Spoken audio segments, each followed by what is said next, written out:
What's going on, traders? Welcome to my stream. Today's the weekend video. We had about um 5 days worth of trading.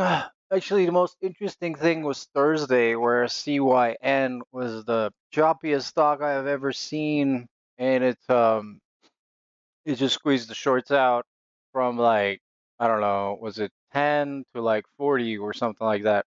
That was probably the most interesting thing so far. Other than that, it was just basically regular business. On Friday, we had that's the only ticker I actually lost on, and then on I think on Wednesday or on Tuesday, I held a ticker a little too long for no apparent reason, just because I didn't really want to sell it. So this is kind of like what this is the data for this week. I'm gonna go through the slides, all of my tickers that I traded. So pretty much IBO, we had, this was Monday, June 23rd, 25. I like to group them by the date. You can see on the top right. On the top, you can see June 23rd, 25. IBO was the primary mover for, see, I can get this thing a little lower so you can see me better, so I can enjoy my chair. Um, so IBO was the prime mover of the day, pretty much. Over here, we had a breakout of 110 and a downtrend break right about here, 110. I initially saw this was actually the only ticker the first day of the week that performed well. I think it was on merger news. Nice chart, nice news, nice pre-market price action. I think this was the only ticker that actually held VWAP from all the top gainers. So we had an opening range breakout of 103, 105, 110, and then we spiked up to 140.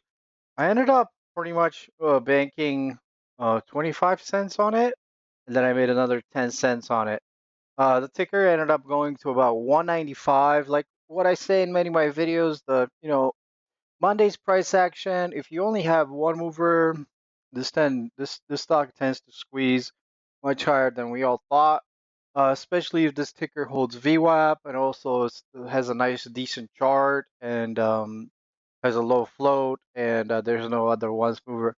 What I liked about the first day of the week is that it takes until around 12 o'clock to have a stock hit its high. So around noon we hit a high. So it's not really as nice as other days of the week. You know, trades start out a lot. Trades start a lot later. Most traders do not wake up at 7:30, and whatever is before 9 is just fluff. The majority of retail traders like to trade the first day of the week between 9 and like 12. So it ended up topping out at 12, and that was it. We had big moves here, and we had a pop, a hold, a pop, a hold, a pop, and then it pretty much died. Moving on to Tuesday, we were in a pretty colder market at the beginning of the week, and then on Wednesday and on Thursday it got really hot. So in the beginning of the week it was kind of cold, and then in the middle of the week, Wednesday and Thursday was a little bit hot. You can see so NA here, we had convertible notes private placement news, and this ticker I ended up going short at around like 28. I initially went long around 24 and flipped it for like not a lot of money here. And then I watched it go to 34. So that's kind of like my problem of not letting winners ride and not making at least 10%, at least 10, 20, 30%. But this ticker ended up flying in the pre-market, and I ended up shorting around 28. Then I covered it like 22. That was like the best trade. And this ended up being like a really nice gap up short, because this ticker pretty much never held highs. So this is kind of like what I like about a gap up short like this, um, where it tops out and then it sells off. And I was pretty anxious to cover was pretty scared. I was pretty what's it called? I was pretty quick to cover, and I should have let this one ride because we came back to 16.5. So, the market continuously swings between, being optimistic as a bull and you being optimistic as a bear. It never balances its way out. That was the good trade. Um, I ended up, buying on the uptrend and then shorting on a downtrend. I&M, I actually did two trades on it. I saw a VWAP reclaim at higher high here at around 420. We hit all the way up to 5. So we made around, over here, we made around 10%. And then from 460 up to 520, made another 60 cents. So that's another, I don't know, 12%. So I made 10% around 2 times. And that was pretty much the trade there. The Tuesday was actually pretty simple to me. I didn't really short the pre-market resistance here, but it ended up working out. The only other ticker I traded on Tuesday was ONMD. I did see this whole chop here, and eventually, only after 10:30, we broke the pre-market high, the wedge breakout, this wedge, and then opening range breakout. So we broke out all levels, opening range and pre-market at 70. I loaded 72. We went up to 83, and that was the trade. Hit 91. I ended up doing good on it. Now we have Wednesday. A lot of other traders were very excited to trade, and there were a couple of tickers here that were interesting. PSFD, I ended up buying it here at 34 and then flipping it at 38. It was just very choppy. Eventually hit 45. I didn't really hold this much. Maybe you can do better than me, but in this situation, it just was very choppy. So I ended up seeing this downtrend break at 180 and took it out at 195. That was just major minor profits. GCTK was the ticker that I did make money on. I saw this wedge pattern that we broke out of 920, and then it popped. I actually was ready to buy at 9 and like 920, 930, and then risk off 9. And then soon enough, it ballooned in one candle from like 950 to like 11, and then I buy the dip at whatever it was. I think it was 10. Let me see, where was it? 1058. I buy the dip at 1058, and we're ripped to 13. Really nice, and up to 15, and then it pretty much sold off into more of another gap up short here. That was crazy. I should have went in for the gap up short for sure. Then I had a loss. I think it was this ticker, Ollie.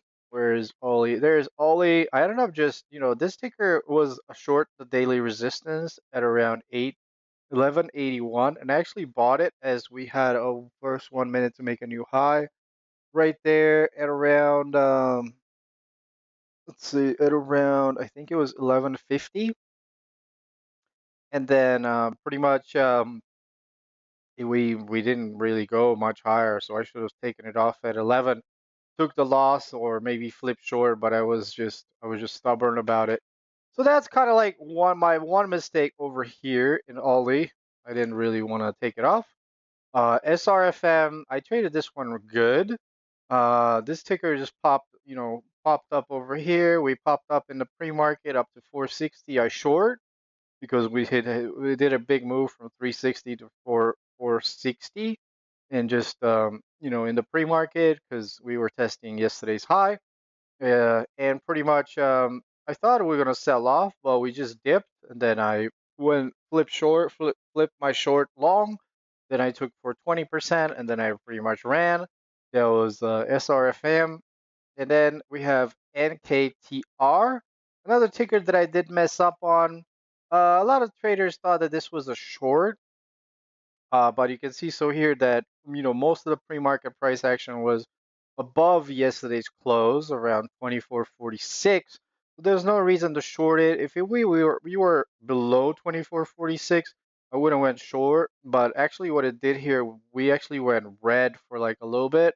So I did go short initially, but I ended up covering for a loss, and then I ended up buying the bounce at 30, and then recovering my loss. It was actually a very hard ticker.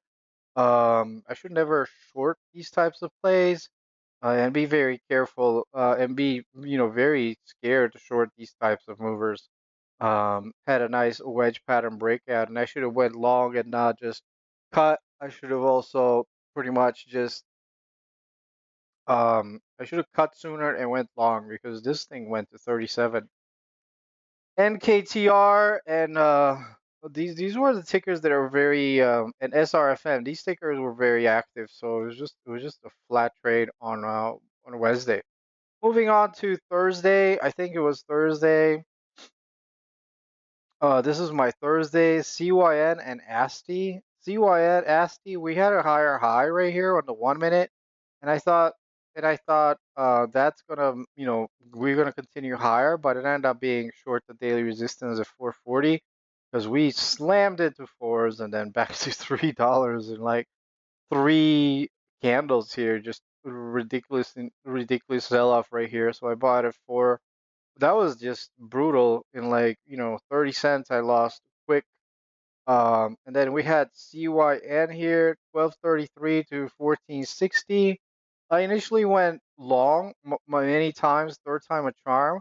It's 1260 and then locked it out at 14. I made $2 a share. And instead of just walking, I actually tried to go short at around 18. I did cover like 20 and I hit my max loss at 22. Good thing I did because it went to 41 and then pretty much had an offering straight back down to 12. This was a ridiculous chart. Definitely we hit the daily resistance close to 43 and 24. So it was one of those short squeezes you see one in a blue moon. And it was the only mover. We had all the criteria on it. And it actually, you should never short this parabolic price action, and because you never know how high these things can go. Maybe you would have went to $100 for all I know. And then a couple of things. Just try not to short into the parabolic. Try not to add into the parabolic if you did, because you're just incredible choppy price action. Here we were having a wedge pattern and we broke the wedge, and instead of continuing going once we broke the wedge, we pulled back to the wedge support and then we curled back up and then we went straight to freaking 40 right here. This was the squeeze right here. This was the squeeze that probably caught every trader off guard because normally you have a wedge, you have a breakout, and then you have a squeeze. But here you have a wedge, you have a breakout, and a rejection, and then a squeeze. So you have huge amount of traps right here, right here, right here. You had huge traps. These were short traps right here, right here. This was the short trap right here, and pretty much it took you to 40. Um, very, very, very choppy ticker, by the way, because we had huge. This is a short trap that I have to rewind on. Because normally you have a wedge pattern, breaks out, and then it keeps going. Like if it was like a normal ticker, it would have break out this 20 and would have went straight to 40. But we pulled back to the support, and then we suckered in some more shorts here, and then we blew them out to 40. So the way it traded, it was just ridiculously choppy. That was, but I ended up hitting my max loss that day. That was like my only problem that day, seems like. Moving on to Friday, LCFY short. I did talk about, LCFY, how this ticker pretty much, they were piggybacking off Sin.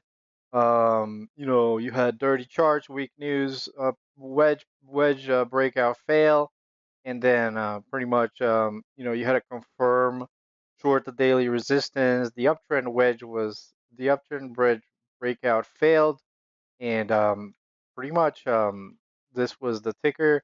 The ticker hit resistance multiple times. We had a wedge pattern. We failed the wedge, and I flipped short from 12 down to 7. I ended up covering at 8:30, and that was it. That was the ticker LCFY. It actually closed at 8:30. I thought it was gonna be, I should have covered all at 7 because, from 12 short to 7, I should have taken 5 and just left. That would have been ideal if I did. Here I go displaying, explaining day two continuation based on yesterday's high and yesterday's close. You should never really try to short if you see the stock pre-market price action above, above yesterday's close. In this situation, it did. And then you should always do day shorts if with the pre-market price action below yesterday's close. This is what I talk about here. And then pretty much over here, we had a short squeeze that happened in day two continuation.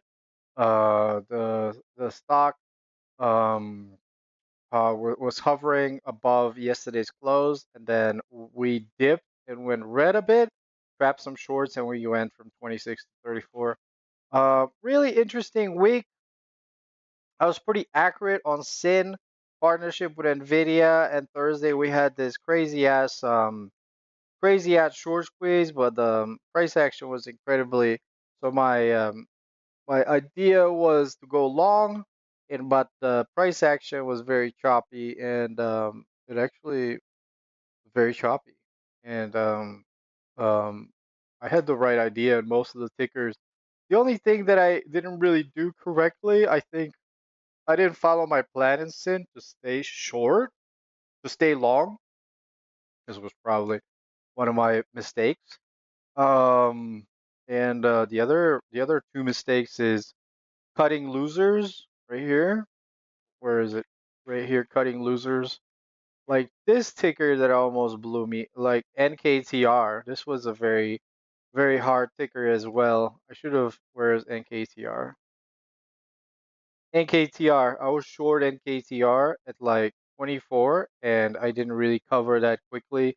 I wasn't really fast to act on my shorts. So two of my shorts that I really did take, I didn't really cover quickly when I hit my max loss. NKTR, I hit my max loss in it, and so when I got short on two tickers, I wasn't really quick enough to cover my shorts. So so I will write in my notes to really respect my maximum loss per when I short a ticker. Respect maximum loss when I short a ticker, because not always you're gonna respect maximum loss when you short a ticker. Respect max loss when you short a ticker. Like my longs are pretty good, but my shorts are like I don't really always respect my max loss on my shorts. Sometimes I have amazing shorts and they work out. Sometimes if I don't respect my max loss, it ends up being one big loss. So I do need to work on respecting my max loss on my shorts, because in this situation you had to respect your max loss, because if you're short at 24, you're up to 37 and you're in a world of hurt. And if you were short this ticker, which was CYN, right here, if you were short CYN, where's CYN? CYN, if you were short at 18, CYN 18, if you don't cover your short, you're up to 40. So my problem this week has been primarily going short and not covering, because in two scenarios, it went, this ticker I cover, but in two scenarios, if you don't cover, you blow up your account. So you got to be extremely careful. So my shorts were really crappy this week. I wasn't really that disciplined. Like this CYN, can take traders out. And if you're not careful with NKTR, 25 to 37 can take you out as well. So my shorts weren't that good at covering. That's about it. I'm gonna write all this in my notes here, and you should not oversize when you should never oversize, and add into a loser. Like for example, if you were short, for example, right here, if you should never add into a short as it's going higher. When you're short, you averaged up. You should never average up into a short. because this is, you don't know if it's going to hit 40 or maybe it's going to hit 100. A lot of traders can lose 6 digits if you average up short. You know, some, you it's the same thing as going long. You should never average down when you're long, and you should never average up when you're short. Those are key rules to not do, because one of these days, if you're not careful, you average up and you're going to blow up your account. That's about it. See you all next week and have a good Sunday.